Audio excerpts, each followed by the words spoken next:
Talk over drink.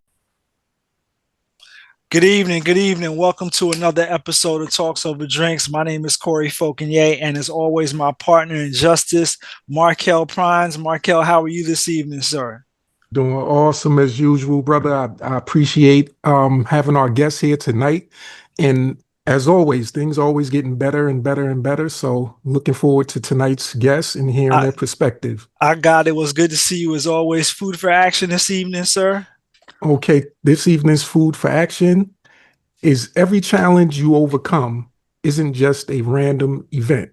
It's a chapter in your evolution. Every setback you face, every tear you wipe, every time you rise when quitting is easier, that's you becoming your strongest self, one decision at a time. Okay, well, I appreciate that. As always, it's good to see you. Appreciate your food for action to keep us motivated to moving forward. My brother of another color, Jeff Klebb in Keswick, Virginia. Jeff, how are you this evening, sir? Doing well, enjoying my Henry McKenna and Coke Zero. Henry McKenna. Henry McKenna, Kentucky's finest table bourbon. Okay, all right. That's how they call it. It's good for mixing. When I'm sipping whiskey, I will drink the Evan Williams small batch. Okay. 90 proof, which is much better. But this is my go-to for mixing because it's cheaper and it's pretty good. But my thought of the day comes from the late Ronald Wilson Reagan. If something moves, tax it. If it still moves, regulate it. Once it stops moving, you subsidize it. Amen. Well, I appreciate that. Good to see you. And, as always, we got to talk earlier today. So it's good to see you in person. And I hope all is well with you and Noel. And last but not least, my libertarian brother in Wellington, New Zealand, Joshua Huffman. Joshua, how are you today, sir? Or tomorrow? Yes, it is Friday over here. No, Thursday, I'm sorry. Yeah, I mean, doing well, a little tired. Today was my last day of teaching for the semester. So, yeah, bit of a stressful time. I'm, looking forward to just sitting here with my beverage of choice and, talking to these fine folks today. Okay, what are you sipping on? This is still working on Remarkable Cream. It's a chocolate vodka that's made here in New Zealand. Is it good? Oh, yeah. They have about half a dozen different flavors. I want to try the butterscotch one next, but once I get through the chocolate, you'll probably see me with that one. Okay. How much time do you have between semesters? Well, we have something coming up. It's a very short, like a month or less semester, right before summer hits. And then the regular semester starts up at the beginning of February. So I've actually got some free time now, which is good. Hoping to explore more of New Zealand. Okay. Well, good to see you. Good to hear from you. I know we were chatting back and forth on the overnight, so I have to raise my Stanley glass of water because this episode is really kind of brought into fruition through Josh's introduction of us to Dave Crance, who's a libertarian candidate running for a House of Delegates in the 13th district in Northern Virginia. Dave was gracious enough to invite our other guest today. So I'm going to start with Miss Shelly. Is it pronounced Arnoldi? Arnoldi. Arnoldi. Okay. Well, Miss Arnoldi, can you please tell us a little bit about yourself, the party you represent this cycle, please? Sure. I am running for House Delegate District 16 in Virginia, and I don't represent a party. I'm independent, and I don't have a party, actually. So I'm not raising money. I'm doing this on my own, kind of a social media platform. It's a long story, but I have connections and emails, but I just decided that I have a job and I really don't want to be owned by anyone and I don't want to be sold by anyone. So I decided I was going to run as an independent and not have a party. Okay. Well, that's fair enough. I could definitely understand that. Just to get through the introductions and then we'll come back because you said a whole bunch of important things that I probably want to pull back around to. Brandon Givens, how are you today, sir? Oh, I'm doing all right. Had to unmute myself. That's all right. Welcome to Talks Over Drinks. Can you tell us a little bit about your district? What House of Delegates district are you working to represent, and what is your party, sir?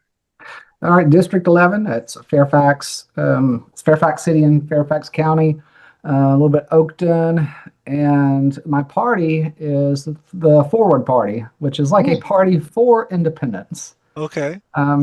Yeah, we don't really care where you are on the political spectrum, as long as you're willing to be polite and listen and try to work to solve problems. Okay. And have to obey the rule of law and have respect for the Constitution and not be corrupt.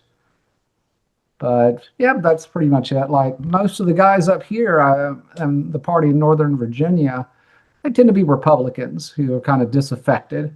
And I'm like Bernie Sanders with a Southern accent, but okay. But they're cool with me. They're like, right. hey, you know. All right. They really are sticking to what we care about. Is, are you logical, polite? Are you willing to work across party lines and try to solve our problems? Okay. Well, that's fair enough. I appreciate that short introduction. And of course, last but not least, we have Dave Crance, who is House of Delegates District 13, running for the Libertarian Party. How are you again this evening, Dave? I'm doing well. You took away my introductions there. That's all right. Well, Dave Crance, District 13, City of Falls Church and Fairfax, also like my friends here. Second time running with it and looking forward to seeing how far we can go with it. Okay. I'm lacking a beverage of choice because I'm at that stage where I'm hitting the exhaustion factor and I still got 4 weeks to go till election day. I got you. After event after event. I think I saw Shelly at an event Thursday. Brandon, was it just last night or the night before I was at your event? Night before. So I'm getting to that point where I'm starting to lose track. I'm hoping I'll see Brandon Saturday, actually. We've got a booth. Libertarian LP Nova has a booth over at Fairfax Fall Festival. I was going to be at the NAACP. They're having I'm going to be there too. I was talking about events, but I'm going to set up the booth and be there till about noon. Then I am cutting out and heading over to the NAACP event. Then I'm heading back over to close it out at Fairfax with it. So I'll see you at one of the places, definitely. Then that's good to know. Right. I will turn it back over to you as the host there, Corey.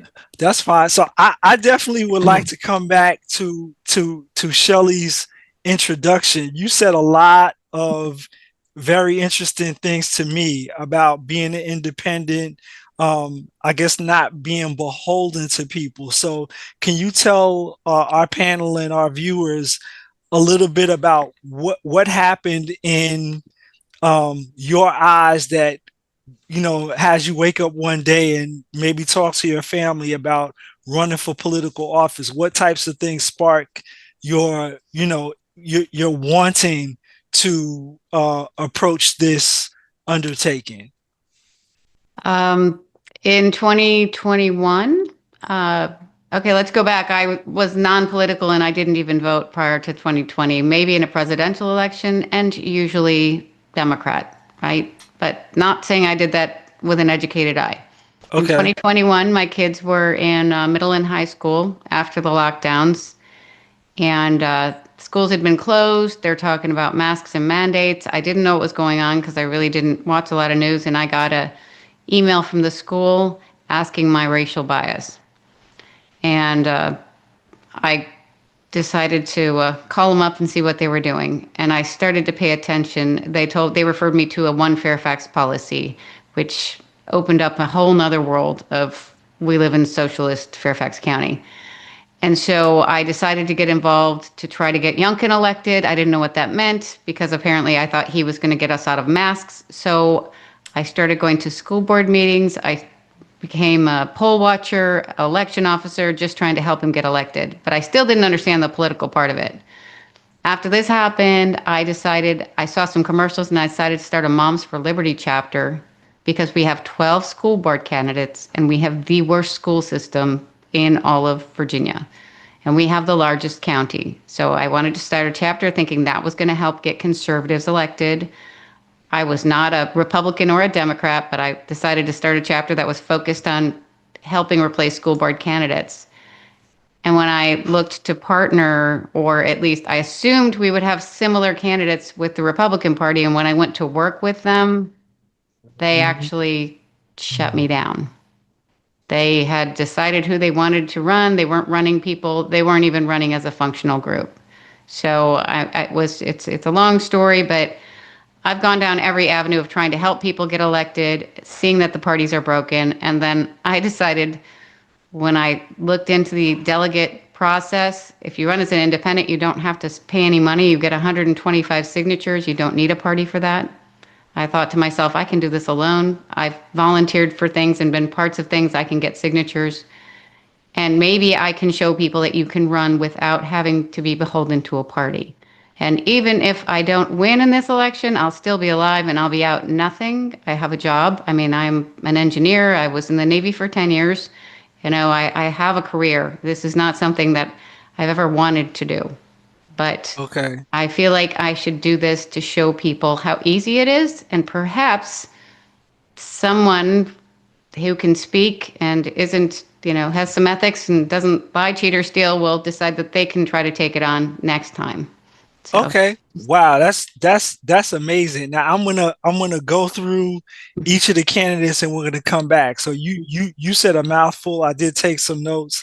Brandon, can you tell our hosts and our viewers and your supporters what is it that got you started, and how did you decide that the Forward Party was the group that you wanted to move with?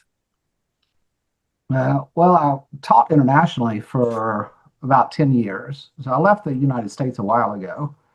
And part of it, like the long-term plan, was to build up enough of a profile to get into the European Union, get that sweet healthcare. But in the process, you take jobs where you can get them, and it was fine. But I lived in these authoritarian nations. It paid well, but still, I lived in like China, Kazakhstan. Benin was not authoritarian, but it was backsliding. It was becoming like the president was starting to restrict the political parties, which was really new. I was there when there was like a little uprising. But lucky for me, I had these concrete walls around my house, so it was fine. And we figured something was up because they put in a machine gun nest at our corner. And so I just started giving Cokes to the soldiers when I would walk by. Like, here you go. Let me make sure you got one too if something goes down. And they counted the ballots like two houses down from us. Like, oh, that's what that was about. But anyway, come back to the U.S. And my daughter said she wants to graduate in the U.S., set up in the U.S. I'm like, okay, we'll do that for you. We come back, and I mean, we weren't completely ignorant of what was going on in the country because there is this thing called the internet. But when I arrived, you could feel it, like after a week or two talking to people, and you could also see, especially after the election, what's happened. It's like Kazakhstan and China, the way the politics operate. And if you are in the right political group, you get the business deals. And that's how they maintain control. Is a lot of it's more carrot than stick. Well, there's a little bit of stick to it. I guess you'd say withholding. Right. If you play the game, if you're in good, then you can keep your job and all that. I'll give just a side example. The one-child policy in China, one of the ways that they enforced it wasn't so much like fines and forced abortions. I mean, that was a thing, but the majority thing was they would, if I had more than one child and I was a Chinese citizen at the time, my employer might lose a contract. So they would fire me. Wow. And so it was, all about that social control. And then we're, come here, now we're seeing this open corruption. Like the mask is off. We've always known it was corrupt here, but we at least kind of hid it a little bit. Right. And now it's just put out there, and people are angry and you can feel it. And it's very tribalistic. It's really hard to sit down and have a conversation with anyone. Even trying to listen to someone and have a conversation, they might get nervous with you. You're trying to push me one way or the other. And disagreement is somehow persecution. And it's really, really hard.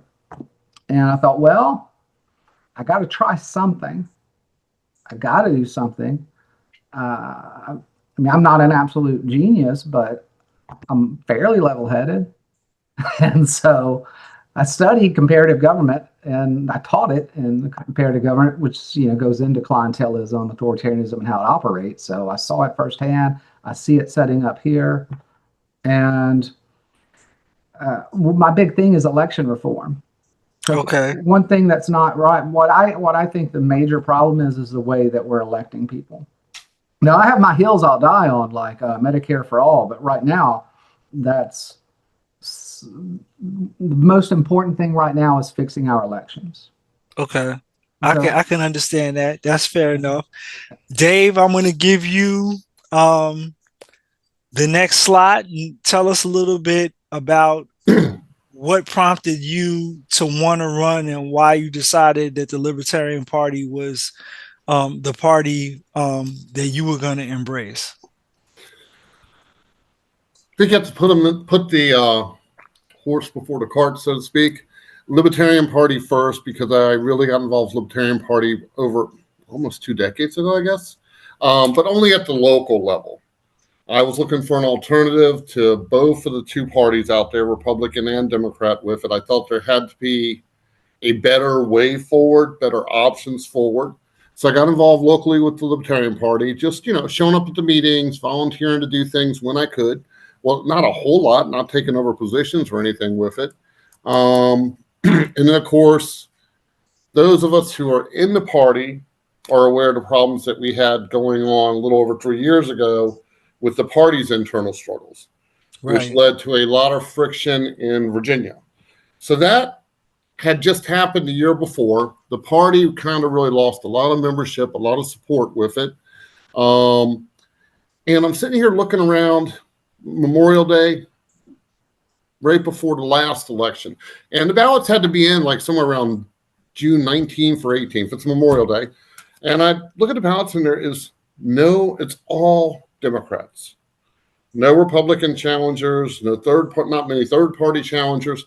It seemed that we were moving towards a one-party system. And I'm not blaming the Democrats on that, because if you go down into Southern Virginia, they're moving towards a one-party system with the Republicans. So both parties are carving out their safe districts in their territory, and then they're investing all their time and money really diluting the last few districts that are kind of 50-50 to try and swing them. That's what they're going after. So I'm looking at this and I'm like, you know what? This isn't right. I look into it, and much like Shelly, I'm like, 125 signatures, file the paperwork. I can do that. And I started and I thought about it. I'm like, my party just went through a lot of struggles. They need a libertarian name to help build it back up at the same time. And we are the third largest party in the nation. So I stayed with my party. I decided to actually get myself qualified as a libertarian with the L on the ballot with it. I got my signatures in a few days, and then really couldn't get the campaign going very fast because of the way things are geared towards us. You try and set up a political account for marketing with Meta, you're going to be weeks. Now, I'm very happy with Facebook and Instagram now, but I lost so much time getting verified and basically just learning all the ropes out there. But I had some good volunteers. We managed to get to every single weekend of early in-person voting at the libraries in my district. And between family, friends, and volunteers, LP Nova being a big supporter, the Libertarian Party of Northern Virginia being a big supporter, we managed to have people at all 19 of my precincts on election day. And really only had a few gaps here and there where there'd be a couple hours missed. And we really allowed those gaps to happen at the lower turnout precincts with it, middle of the day when it was slower. And, I was going into it not terrified, but just, don't let me be that 2 to 3% libertarian, that 2 to 3% third party candidate. And to my surprise, at the end of the day, we broke through 20%. We got over 1 in 5 voters here in Falls Church and Fairfax. Wow. I had promised my wife I would take one chance at it, and really the same reason Shelly said. Set an example. Show people that we can run a campaign, that we can get on the ballot, and hopefully in my case, I prefer to see younger and brighter people step in behind us to fill the gap. If these people can do it, if a Dave, if a Brandon, if a Shelly can step out and run these campaigns, why can't I? So that was my thinking before meeting these two wonderful people, that, if we could start stepping up, we would see more people step up with it. The 20% bothered me because you start realizing 1 in 5 people trusted a third-party candidate, which is still kind of astounding to me. And at that point, I said to myself, you know what? I probably, if things don't change, I'm going to have to do this again because I owe it to those people that took a chance. Right. So that's what's got me running the second time because, we can only get to so many people. I probably only got to about 7,000 to 8,000 households between mailers and door knocking last time. Right. So this time we've had an earlier ramp up. I've already gotten to those households. I don't believe my voters are voting for me because I'm a libertarian. Don't take that the wrong way. They're voting for me because I'm Dave. And they're voting on the issues that I believe in because I'm going to them with the issues. They're not voting, I'm a Republican, I'm a Democrat. They're really voting on the issues. And I, the more I've campaigned, especially this year into it, the more I feel people are agreeing. Right now, people are tired of it. Right. They're ready for change. They're ready to take a risk on alternatives. And I think that's a great thing. We need to finally see alternatives. And then I was at Brandon's Forward Party event the other day. And like I said there, I'll support any third party or independent candidate I come across. I think all third parties and independents right now more than ever need to unite in every way, fashion, shape we can, much as we're doing here in Fairfax County this evening by joining up together. Right. Because there's got to be a better path. You can't have a point where, as Brandon said, partisan politics needs to end. We need to end this tribalism of you're either with us or you're against us. And we've got to get people back to the middle. I will talk too much and overtalk other candidates because I do not shut up. Josh knows that. Please cut me off if I get to ramble. That's okay. So I'm going to ask, Markel, do you have a question directed to a specific candidate, or did you have a question that you wanted each of our candidates to answer? Yes, actually, Ms. Arnoldi, first and foremost, I want to say definitely I congratulate you on being one of few people who would actually take the chance of running for office, first and foremost, and actually to do it independent of any party. So that's one thing that really stood out to me and I really like and admire, because it is true. It seems like the more a person's beholden to a particular party, it's like they feel so restricted to the point where they might know that something's not right with that particular party, but they still toe the line. They go along with it.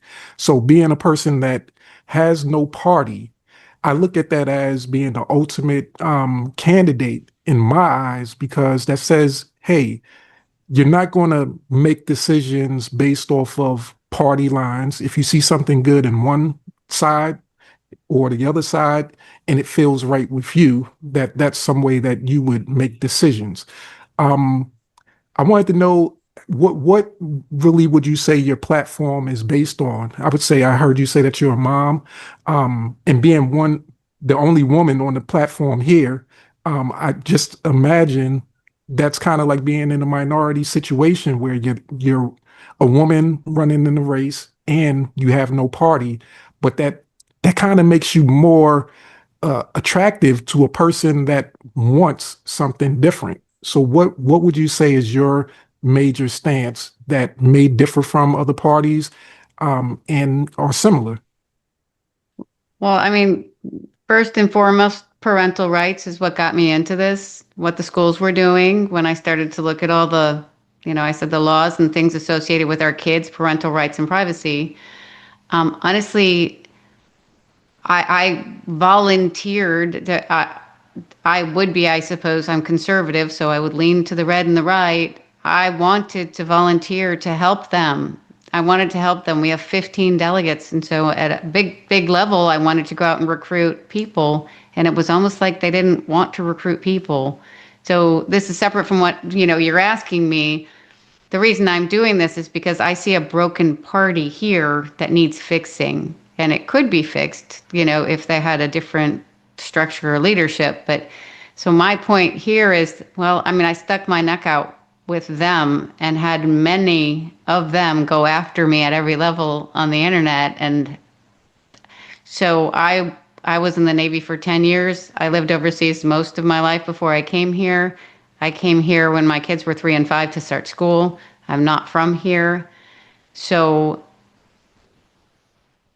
I don't really care what people say about me, right? I don't care. It's like my kids are all that matters. So if they want to go after me, go after me. And I've learned very quickly that the internet is something you can put down when you put your phone down.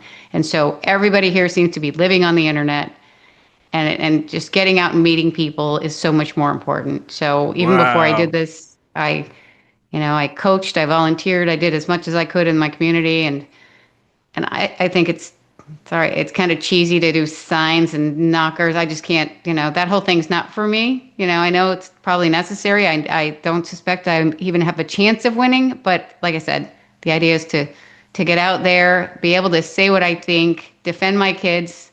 My youngest just graduated, so they can't go after her right now, which is good. But, because this area is not lovely. I have a little bit of a political activity on X, just talking about the schools, and people in the schools were going after my kids. So it's just, place is crazy. But anyhow, we're scrappers, we're fine. And I just want to show people that the internet is not a place to, it's not even a battleground, right? You just put the phone down and you're fine.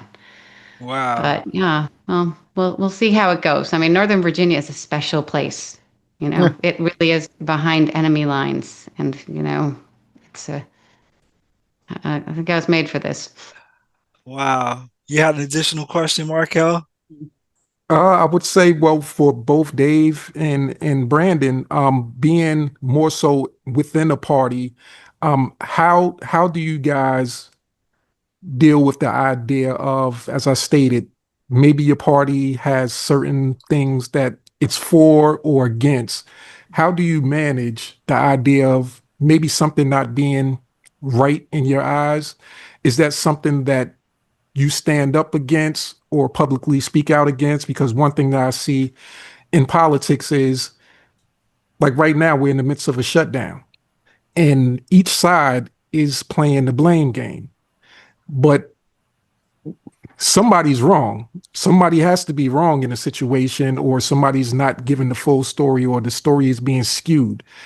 And I wonder about the members of each party. When I watch them stand up there and they talk, I look at each individual's face and I think to myself, do they actually believe what each one of them are saying? Or are they just saying, hey, we just got to toe the line? So how do you guys deal with the ideas of, maybe having to stand up against your own party? Yeah. You want me to go first, Brandon? Or do you want Yeah. Go on first now. It's easier for the libertarian. Well, the national chair of my party has had me blocked for, the previous national chair for going on probably 2 years, Facebook and internet. Last campaign at the national level, the request I sent in for support of any sort, I wasn't treated bad. I was just totally ignored. So when it comes, now that said, we've had a change of leadership, and I have had a much better response at the national level than ever with this party with it. But one of the things about me is, even with my own party, if I don't agree, I'm going to call it out. The good thing about the Libertarian Party is and this is where things got a little skewed a couple of years ago, we are meant to be the true big tent party. We're meant to have socially liberal, physically conservative. We're meant to have every side under one umbrella, with the main thing being that you will not use force to harm others or to bend political will. Other than that, not bringing in attacking other people, You can say and do anything you want in this party, technically as a libertarian, so long as you are not physically harming somebody else. That's really what it boils down to for libertarianism. So our party has all kinds of extremes. I think, so I therefore, when I'm dealing with party issues, I was a delegate to the national convention because of all that happened with it the year before last. I believe party issues with our party, you've got to be willing to be polite, speak with everybody, even if you totally don't agree, and then come back again to the point of we got to move the party forward. And this is almost like the politics side of it and talking about third parties and independents work together. My party, I've said it a couple of times, I've used the analogy. Our car ran off the road and it's broke. We're broke down, we're off the road. We've skidded off the road as the Libertarian Party. And, up until recently, we had people arguing about who's going to drive the car versus saying, maybe we should push the car back on the road, get it started, then worry about driving it. And like I said, I'm very happy with the current leadership in the party and the direction it's taken since last December with it. I'm excited for where it's going again. But, now we're looking at the state of Virginia. We have the same problem. We have the same problem in Congress. The car is off the road. It's in a ditch. Right. And they want to argue over which side gets to drive the vehicle. Yeah. It's bleaker than that at this level with the Fed. It's basically off the road in the ditch in a winter storm. People are hurting out here. People need help out here, and they're arguing over who's going to be the driver. When they need to come together, get the car back up the hill, get it on the road, and get it running, then decide who's going to drive it, and maybe take turns.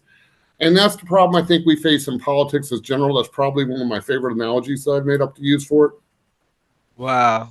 Did I drift from the question? No, I man. Way out of it, man. Brandon, I'm so sorry. I don't want to call off y'all's time. I want to make sure you get yours. I don't know. I kind of have a long-winded story. I used to be a libertarian. I was in Georgia. I ran for public service commissioner as a libertarian like 16 years ago. And I had this, I was a libertarian at college, went to what was it, Cato Institute stuff or Institute for Humanitarian Studies conferences. And, but, I got married and was talking to my wife about just our policies and ideas. And just one day she's like, Brandon, you're not a libertarian, you're a Democrat. And I'm like, no, say it ain't so. It can't be. I'm from Arkansas. That's like, the worst thing that could possibly be. Like, oh my God, no. And but I eventually accepted that many of my ideas were so there on the left. But I've always been drawn to independent. I've known there's a problem with the two-party system, and we have this series of one-party states and fiefdoms, and what is an authoritarianism but a one-party state, essentially? And it's not going to end well. A house divided against itself cannot stand. And that's what we have created, this series of divided houses. And as far as the forward party goes, really, they do not put any pressure. I think the closest thing we have outside of the values to a platform is we do seem to all congregate around election reform. And ranked choice voting is the one that we're like, we think we at least need ranked choice voting. Now, I'm big on multi-member districts. And the reason is, in this area I'm at, it's 30% Republican, just using that left-right, Democrat-Republican binary. 30% Republican, 70% Democrat. When I was in Arkansas, it's flipped. Well, that means any election, 30% of the voices are going to essentially be ignored. Wow. And that's wrong. And that's how we have these single party states. And it's not even about intentionally gerrymandering, cutting up. Massachusetts, they cannot get a Republican elected, even if they cannot gerrymander it to do so. It's mathematically impossible, even if they wanted to. And because of just how we live and how we elect our officials. And so we've got to, that's why I think we have to have multi-member districts too. Ranked choice voting is a step in the right direction, but multi-member districts would allow for, hey, you have, instead of district, like we could probably combine 3 districts. 5 would really be better, but at least 3. And then you could still do a ranked choice. Probably have to do 2 rounds where you have like 10 or 15 candidates and then get it down to like 6. And then the final 3 would get elected. That's what I think would be the best plan. And then you would have more moderate voices, because when you have ranked choice, people stop. This is the most evil, because they want to be picked second. If you know how, right? So they're a lot more civil, and it also gets rid of a lot of the money, because how do you buy off a politician if you got to spread it around a little bit more, so it's like, okay, well, they give everybody money then. Well, all right, well then it's a wash.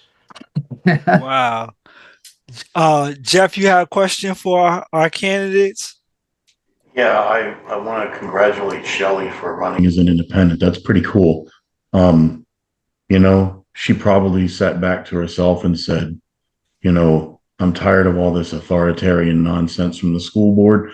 Now, our children are all grown. We're grandparents, so we don't have a dog in the fight, but we will in a few years when my grandson starts school. But anyway, she probably said to herself, if not who? If not me, then who? Yep. If not now, then when? Right. If not here, then where? Yeah. And I applaud her for having the guts to step up and do that, because the People's Republic of Fairfax is,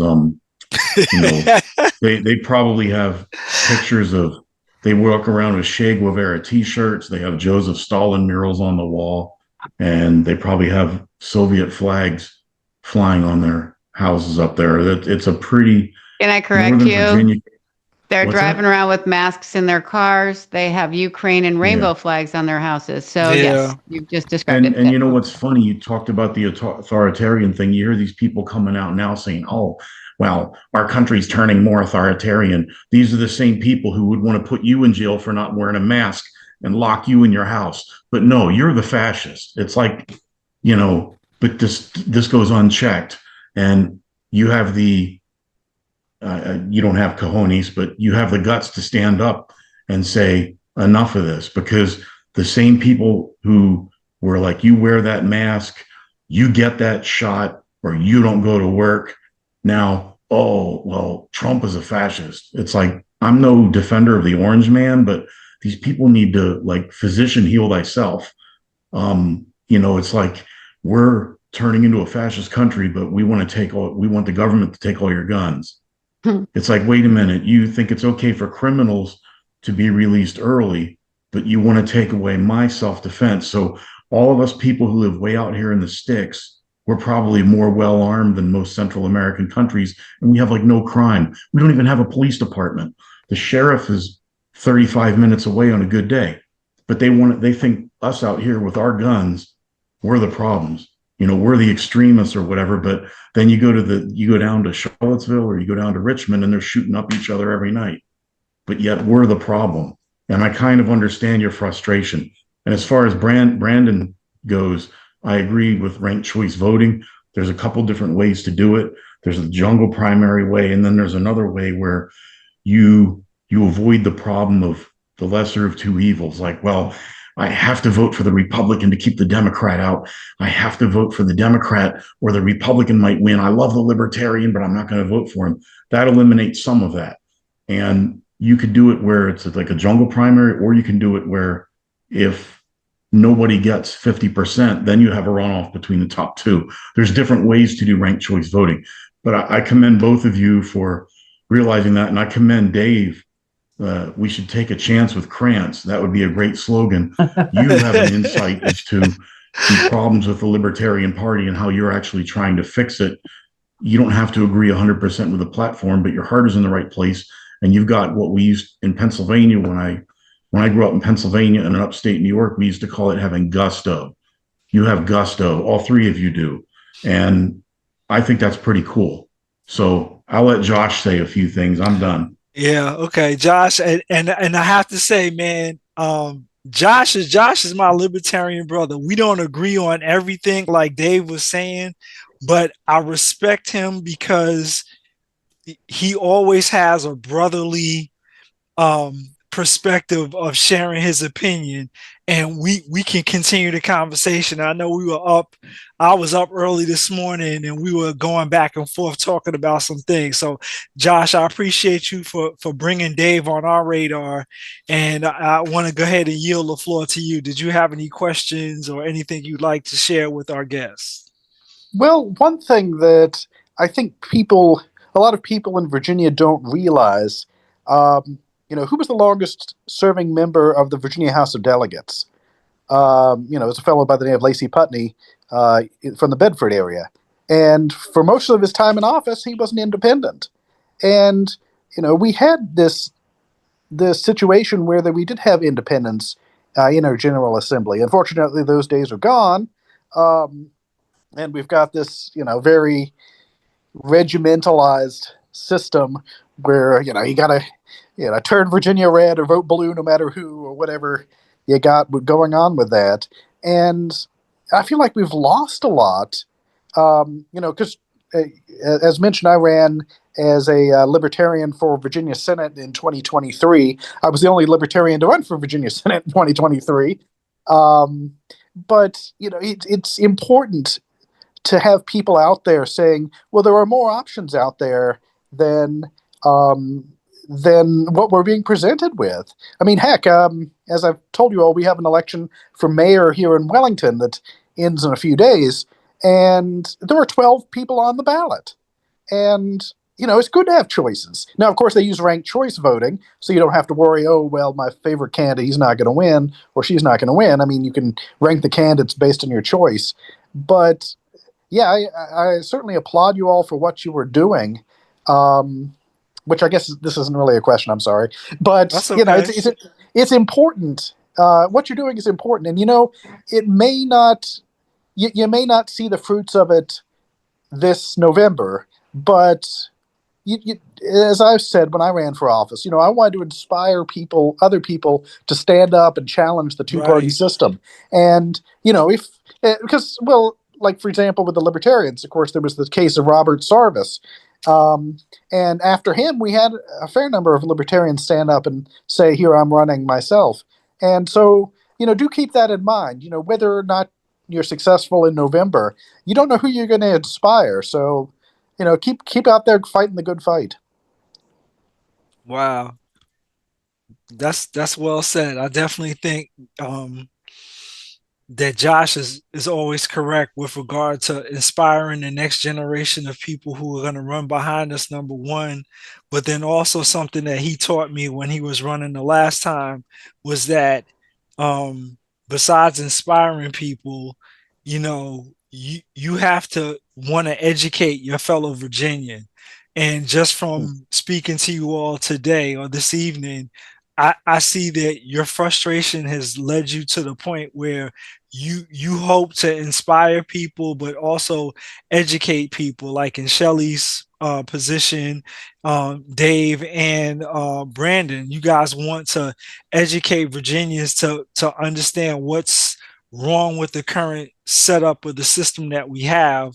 And each of you has eloquently expressed that in your time with us this evening, that you want things to change, and you hope, Shelly was talking about the children, we hopefully want it to change in our children, and then like Jeff and I have grandchildren, we want to see this change come to fruition, hopefully not in our lifetime, but in the lifetime of our children and grandchildren.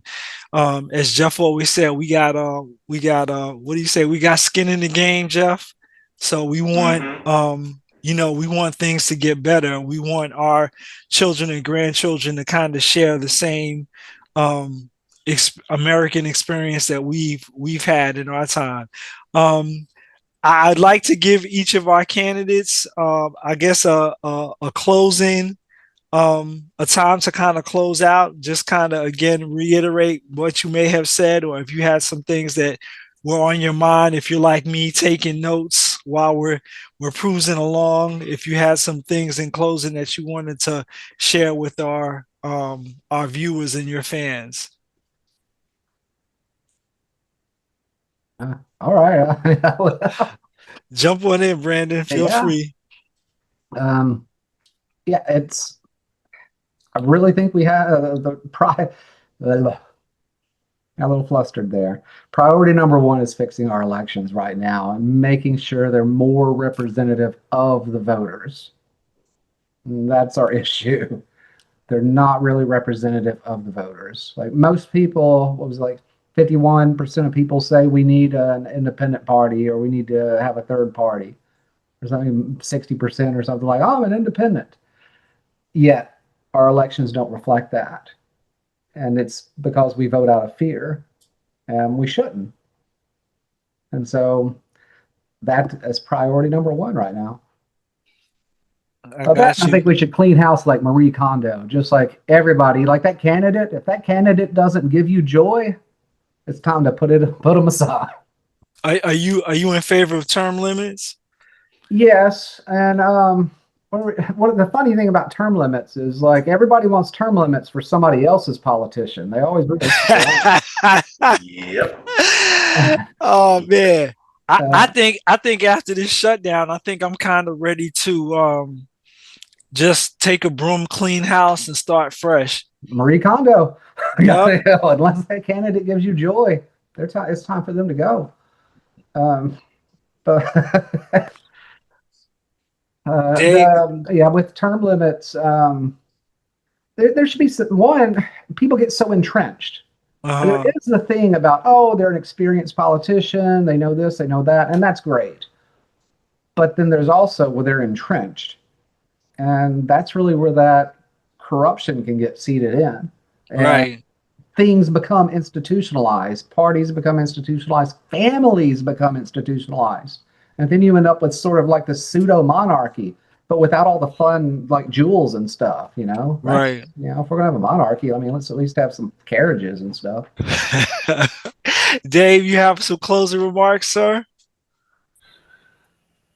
I do. I think circling back to something and I believe the other candidates will definitely chime in and agree here on this. You had mentioned running to educate Virginians, educate the voters. Somebody else had mentioned something about People's Republic of Fairfax. Here's the reality of it. And one of the reasons I'm running a second time, I love Fairfax County. I love Falls Church. I love Northern Virginia. And I want to start off saying that. And I loved it more after my first campaign because a lot of what I heard is similar to what my perception had almost become prior to that first campaign. But when you get out and get to knocking on doors, you get out and get to talking to people, there's a very small percentage, which is the loudest percentage, causing these perceptions of what Fairfax County is.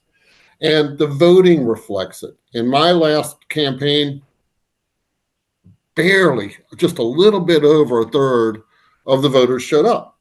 Now, if you're talking a 20-80 split, a 30-70 split, when you say that, that means 20%, maybe 18-19% of the entire voting population is deciding everything for us.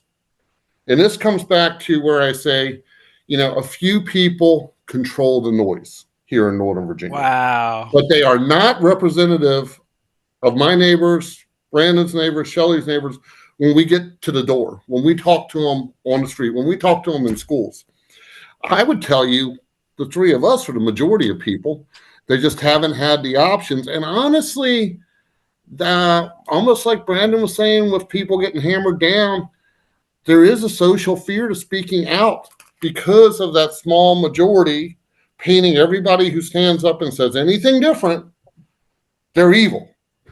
That's not really the case, but that's what's going on out here. So I just want to handle that misconception with it. We have a great community. We have great neighbors here.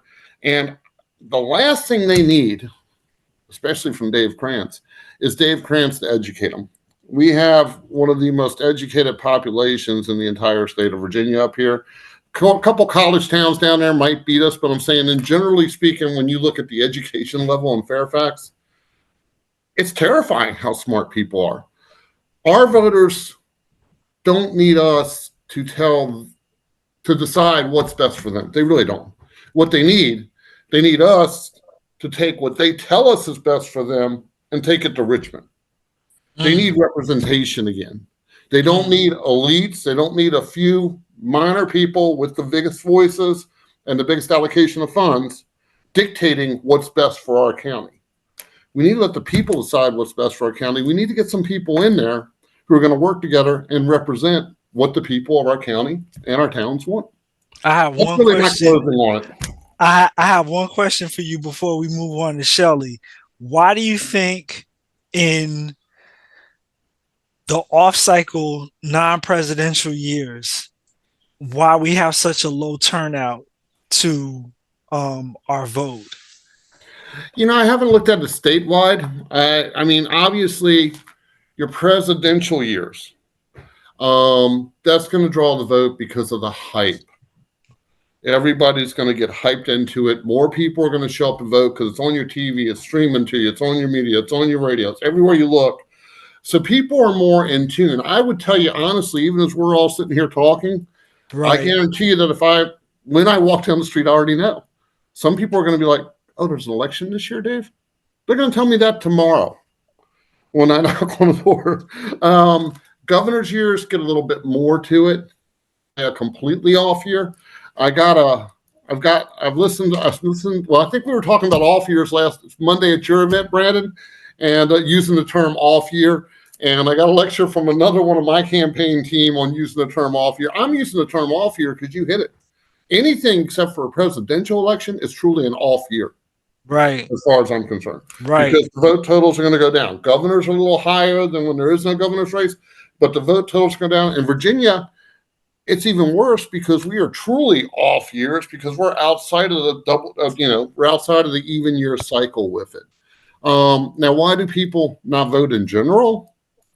Because those few small voices, that small percentage out there, both Democrat and Republican at the top with the media, has convinced them in many parts of our state that their vote isn't going to matter. It was sort of like keep going back to Brandon, some things he said when he was talking about being in Arkansas. 30-70, 70-30, the switching there. Down in Southern Virginia, they've convinced people, if you're a Democrat, you're not going to win. Why are you going to go vote?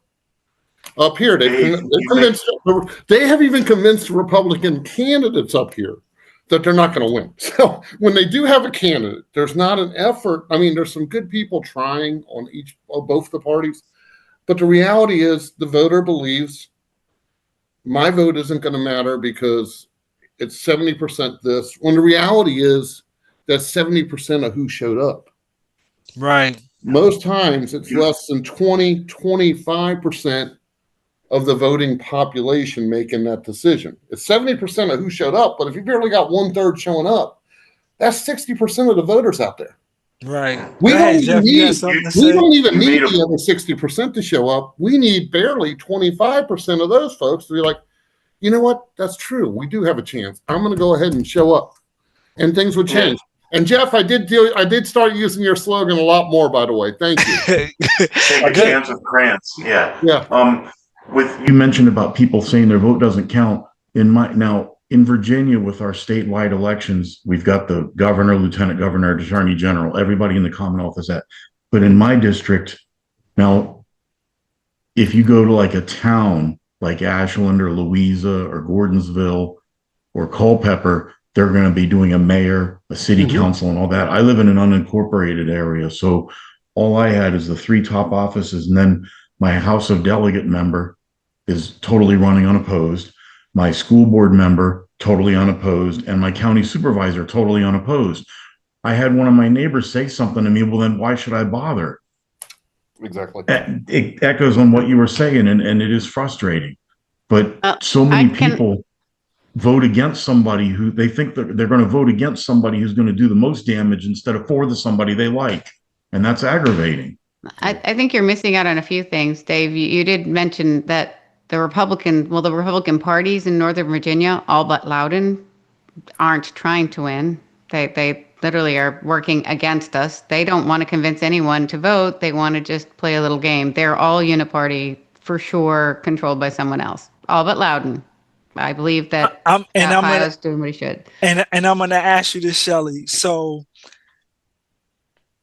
I think that from my perspective, from what I've done and from listening to you guys this evening, I think that regardless of who it is, we should not have anybody running unopposed. For sure. And that was my focus. And I'm telling you, when I was trying to do that as Moms for Liberty, I was shut down. I was shocked. So by the Republican Party. So I'm going to share something. I know you guys haven't done this, but I don't know, I probably did this wrong. If you actually look at Northern Virginia, there are 25 House delegates, 25 in our little area. You look at the state of Virginia, 25 delegates of the 100 are in Northern Virginia. Everyone is a Democrat. It's all blue. And then you can look up each one of those.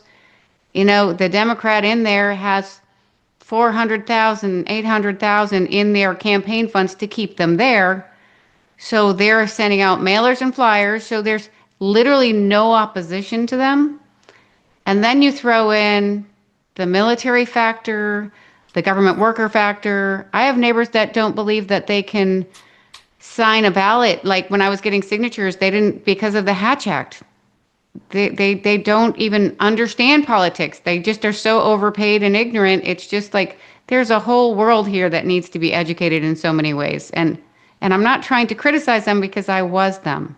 Like literally, I was equally as ignorant. And I realize that. So I think that, you know, as one of the reasons, like I said when I started,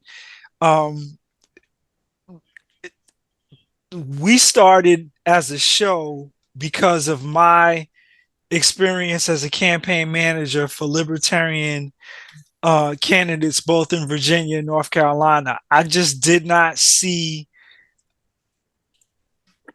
because my background was public relations. So I did a lot of nonprofit public relations. So when it was time for this nonprofit to get on the news, I knew all the newscasters, you know, as long as I was doing something that was, I'm going to do the air quotes and say acceptable. And I could see Shelly nodding because I was doing something that was a nonprofit.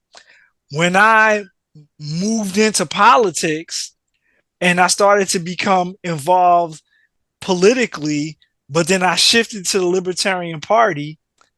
The same people that I was doing nonprofit work for things about, let's say, education. The Democrats loved me because I was doing educational stuff. But then when I pivoted and I learned about the Libertarian Party through Rob Sarvis and James Carr, and I moved to the Libertarian Party, and then I went to like, I'm getting ready to say Gun Owners of America, the VCDL. Those same Democrats didn't see me in the same light. And they were like, well, when you were doing education, Corey, it was good. But now that you're pivoting to do Second Amendment work, you know, we're not really, we can't really stick it. We can't stay with you because you're starting to pivot. Then when I started moving into actual campaigns and doing PR for the political campaigns, because I wasn't doing it for a Democrat, they automatically thought, well, he's black, so, and he lives in the Democratic area. But then when I started to get involved, like Shelly was saying, and I started volunteering in my kids' school, and I started talking to my kids, and my kids were like, well, we don't like this school because it's too crowded, the kids don't listen, it's too many fights, and kids were getting robbed at gunpoint. Then you decide to move. And I kind of feel like the three of you guys do. I was having a conversation with somebody I grew up with that we went to the same college. And I think like Turning Point USA and Blexit are doing a black college tour. Well, everybody in my family went to a black college. So I have people I grew up with and classmates who are saying all this negative stuff about Turning Point USA. And I'm on social media last night and I'm like, well, at least they're showing up.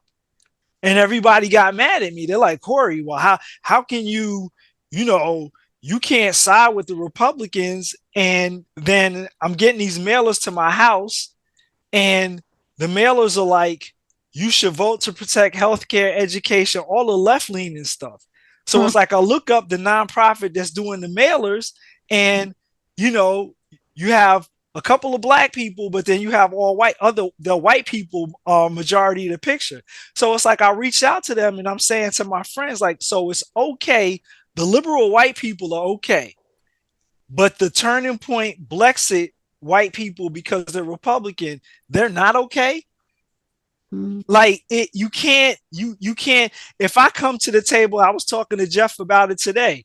I was like, if we say we're bringing people to the table, and Markel brings Brandon and Dave, and then I bring Jeff and Josh, Markel can't look at me sideways for bringing Jeff and Josh because maybe they lean a different way, and Brandon and Dave lean a different way, but we're all bringing people that we may know and love to the table. So how do you differentiate from who's coming to the table? Like, I think that as long as we can come to the table and we can have a conversation, like I was saying, using Josh as an example, we may not agree, but it's not the Jerry Springer show between Joshua and myself. Like, I'm not throwing furniture at him because we differ on immigration.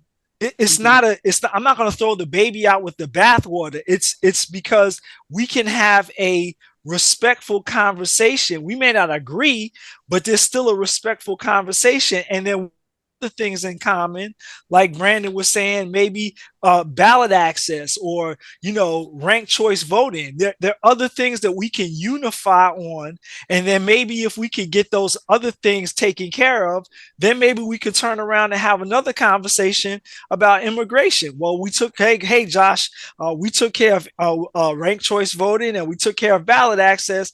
Now the leftover problem that we have is immigration. Let's try to put our heads together and have that discussion. And I agree with all three of you this evening that there's some things that we have in common, and we have to kind of share that common bond to deal with the problem of fixing what's broken. It's broken, and that's the whole reason why you guys decided to do what you do. And like everybody said this evening, we applaud you in doing so, and we're happy that you took some time to join us. Before we close out, could each one of you provide us your social media and your email so that if people want to get in contact with you, they do have the ability to do so? I can start. I have an X account. It's just my name, Shelly Arnoldi. I go under the handle Fairfax Warrior Mom, but my name finds me. I have my own website, shellyarnoldi.com. Like I said, I don't take donations, but you can sign up. And I also publicly post my email and my phone number. So I've had a lot of people reach out through social media. I also have a Facebook account just under my name. That's so I don't hide anything. It's all out there. That's fine. Dave, would you like to give us your social media and contact information, please? You're on mute. You're muted. Oh, can you hear me now? Now we can hear you. Can you hear me now? Like Shelly, Dave Crance, it's my name on Twitter. Okay. Just that Dave Crance. The website is dave4va.com. Unlike Shelly, I have a donation button there, and I can use all the help I can get. I will say that because we're in this to fight, and I need to still get mailers and a couple things done up as we head down the stretch here. Social media, Dave Crance for Delegate on Facebook, Dave4VA on Instagram, and you'll even find Dave Crance on Bluesky, I believe they call it, or Blue Sky. How do y'all say that? But I have an account. Bluesky. I tell you what, I am the libertarian on Bluesky, okay? Right. Somebody's got to be there. I got you. No, those are all my contacts with it. look me up, see the information, and like Shelly, you'll have my email, you'll have my cell phone number once you go there. I don't, I'm always there for anybody to reach out and contact with me. And I think the biggest thing is put parties, concepts, whatever you've been told behind you. Yes, sir. Go to mine, go to Brandon, go to Shelly's information. Look at what they're standing for first, then start making decisions from there. Copy that. All right. Brandon? Givensforhouse.com. GIVENS for house.com. I think that's the Instagram too. It's my website, and I'm pretty sure that's Instagram as well. And you can email me at brandon@givensforhouse.com. All right. Well, we appreciate that. I take donations. I got you. For my co-host, did you guys have any closing remarks before we close out this evening? Yeah, I just want to say that I thank all three of our guests for showing up.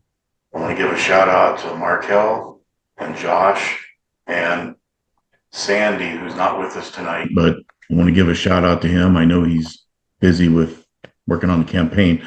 And my polydactyl cats both give 6 extra thumbs up. One has 4 extra thumbs and one has 2. And they give the extra thumbs up for the show for tonight. Thanks to everybody for joining. It's, we probably have a more meaningful exchange of ideas than the 2 major parties when they have their debate, because you guys are like real people. You're not like following a script and you can't deviate from it. All right. And I find that refreshing. All right. But Josh, anyway, thanks for coming. Josh, closing remarks, sir? You're muted. You're muted. Turn on your mic, Josh. Hold on. Okay, yes. Sorry. There you go. Yes. Well, no, I just want to reiterate, thank you all for doing what you're doing. Out there fighting the good fight. We need more people like that. Yeah, amen to that. Markel? Yeah, I just wanted to close out by saying that I'm probably the least political person here, but I do spend a lot of time. I used to be more into politics, and I've started to watch a little bit more of the news, getting back into it. And I look at, for example, Pam Bondi's Senate Judiciary Committee meeting. And I'm watching these meetings, not just hers, but various people. And I think about the judicial system. I think about a person being in court, and you have 2 sides, and you have the judge, the person that's in between them. And I look at, and the thought came to my mind, this is where we could possibly use some independents or some libertarians to be the intermediaries or the judges during these committees, because it starts to sound more like they're interviewing the person, but then one side starts to speak, oh, well, they become the defender of that person, and the other person be against them.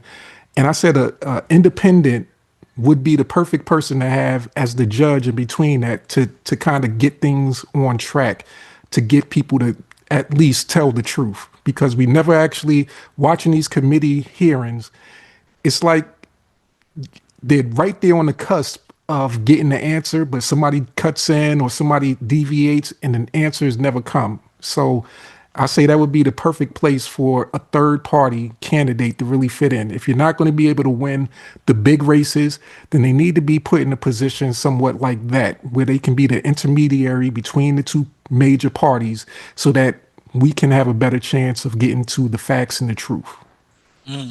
Well, that sounds good to me. I definitely appreciate you with that. Again, this has been Talks Over Drinks. I've been your host, Corey Fauquier, my partner in justice, Markel Prines, my brother of another color, Jeff Klebb, and then my libertarian brother in Wellington, New Zealand, Joshua Huffman. Brandon, Dave, and Shelly, we definitely appreciate you guys being with us. We will get you a link as soon as we get this through the editing process, and you can feel free to share it with your supporters. We will definitely have to have you guys back on again. We're probably going to do a election night coverage We're watching both the races here, New York City, and then my wife's family is in New Jersey, so we're also watching those races as well. So we would definitely invite you guys back. Definitely understand it. Remember, it is never too early or too late for talks over drinks, regardless of time zone or country. And we definitely appreciate you being with us. Cheers, and we'll see you all next time. All right, let's talk over drink.